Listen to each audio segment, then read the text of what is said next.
Man, what is happening, my YouTube family? Of course, it is your boy B New. I'm coming at you on this Friday. And first and foremost, as always, want to send out positive vibrations and blessings to anybody who could be listening. Now, with all that being said, man, y'all know it's the summertime and it's been a lot going on in the NBA, but things have been a little quiet as of yet.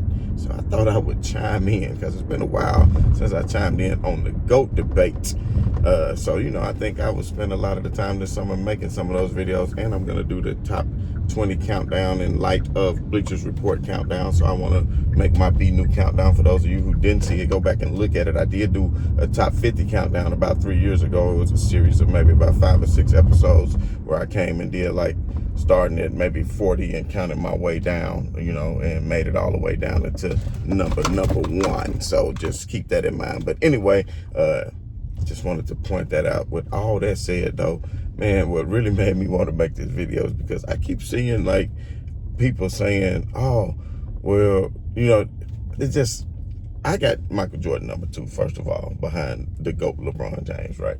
And I think, for one, that Jordan is a phenomenal player, a phenomenal player. I have to just say how great of a player he is. But to me, he gets the most excuses made for him when he fails more than anybody else has ever had, So, and one of the main things that I want to bring up and point out is when it comes to, some of those losses from Jordan is, the 1995 Eastern Conference playoff run. Now, we all know Jordan took a hiatus and was gone playing baseball. We won't get into all the reasons as to why he did that, because there are some reasons, and I know KD touched on that recently, and I'm not about to go on that route on this particular episode because there's much more to talk about when it comes to that of basketball than that of feelings. You understand what I'm saying? So I try to keep it facts over feelings.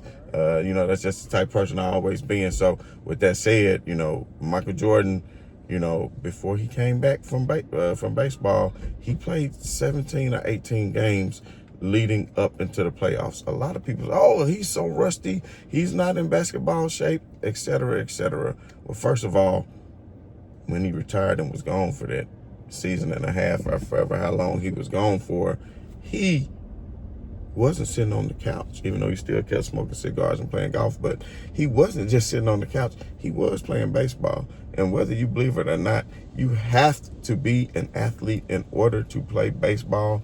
And he was in some kind of shape. I won't necessarily say NBA shape, because we know you have to get your legs up underneath you, and with that said, at the end of the day, he had some tuning up to do. He was able to play those games and even drop 50 points at Madison Square Garden. Let's not forget he dropped 50 points at Madison Square Garden. We're not going to forget about that. But what I will like to say also is, let's not forget about the first round. So people say, oh, he lost to Orlando. Oh, he was rusty. Oh, he was rusty because he lost to Orlando. Listen, if he was just rusty, then how did he drop 50 at Madison Square Garden? How was he playing phenomenally leading into the playoffs? How did the Bulls, when the Magic was the number 1 seed, had the best record in the NBA, was a phenomenal team, Penny Anthony Hardaway, and that of Shaquille O'Neal, how in the world, forgive me, y'all, I had to get clean real quick, so I hope that's not affecting the audio too much. I will increase my voice at this current moment. But how did he do that? And then also within the first round of the playoffs, beat Charlotte Hornets and beat them 3-1 in that series, right? And I know people might say, oh, it's just the Charlotte Hornets. But at the end of the day, who led the team in minutes that entire series? And it was a 4-game series, because back then it was the best out of 5, right? And he won 3. The Bulls won the series 3-1.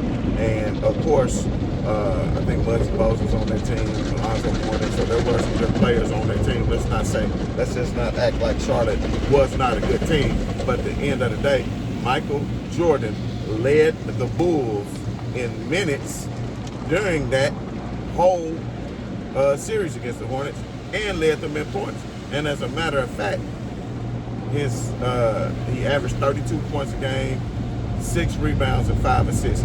So in the first series of the playoffs, he gave you 32, 6, and 5. So if he gave you 32, 6, and 5 in the first series of the playoffs, then let me ask you this. How in the world was he still rusty? Was he rusty against the Hornets? But when he came up against a better team, now all of a sudden he is rusty. Please explain that to me. Now all of a sudden he's rusty.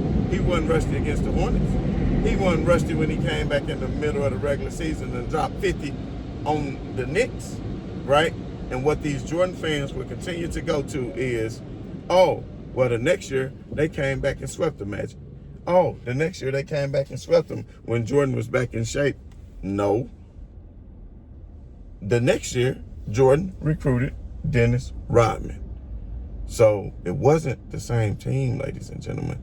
And let's not forget, Horace Grant got injured after game 1 the following year in that series. So you're talking about a team that was down Horace Grant, who really contributed to that team as far as his defensive prowess and being able to protect the paint, because we know back then game was played inside out, not outside in the way it is today. So Horace Grant was a vital piece, and now you have a Dennis Rodman who didn't have to worry about Horace Grant. He could solely focus on Shaq, right? So once that happened, that was a different ball game, because who was guarding Shaq in this series? Luke Longley. You understand me? So at the end of the day, you know, it wasn't that Jordan, oh, he was rusty. The better team won. That's what I keep telling y'all. It's not tennis. You're not 1v1. It's not golf. It's basketball. It's 5 versus 5. Jordan had Pippen his whole career, who was a perennial MVP candidate, because when Jordan was gone, Pippen was second or third in MVP voting throughout the season. And then not only that, he's a 10 or 11 time all first defense NBA, who is considered one of the greatest defenders of all time. So it doesn't hurt to have that on your team. And then he always was surrounded by good 3-point shooting when that wasn't even the game back then. But when you did need a 3, who did he always have? Craig Hodges, who was considered one of the best 3-point contest high percentage shooter. He had John Paxson, who won that game against Phoenix, game 6, last second buzzer beater, walk-off win to win that NBA Finals for Michael Jordan and the Chicago Bulls. He had Steve Kerr, who did the same thing in game 6 in 97 against the Utah Jazz. So let's not forget the contributions that he got from teammates. People act like Artest didn't hit big shots for Kobe. Artest hit a putback from a Kobe air ball on a 3 that would have put the Lakers down 3-1 against Phoenix. Let's not forget that. Then they wouldn't even had a repeat with Kobe if that had been the case. You would have been looking at a Steve Nash or Mark Stoudemire finals. So let's not forget that. People like to have this revisionist history and make these excuses for Michael Jordan, but at the end of the day, there is no excuse. They don't want to give the excuses to LeBron James, so we're not going to sit up here and let them make excuses for Michael Jordan. Like I said, they won the first round, 3-1 against Charlotte. Michael Jordan led the team in minutes and points. He was 32, 6, and 5 in that series. Leading into this series, you know, he got the ball stole from him at the end, and they went back and dunked and won the game and put the boys out. It is what it is. They had a better team. Penny Hardaway wasn't scared of Michael Jordan. Penny Hardaway, man, let me tell y'all young guys, some who probably didn't watch it, you know, and being from Tennessee, I know how cold Penny Hardaway was. He didn't have the doll. He didn't have the shoes. He didn't have all that just for fun. Penny Hardaway was that guy.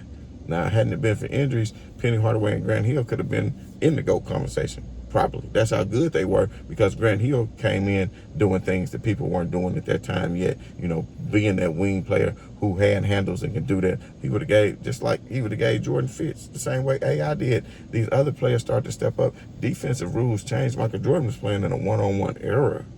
You couldn't even, you had to hard double then. You couldn't play off your man and sag off your man. You couldn't play zone defense. It was different. People want to say, oh, the defense was harder back then because of hand checking.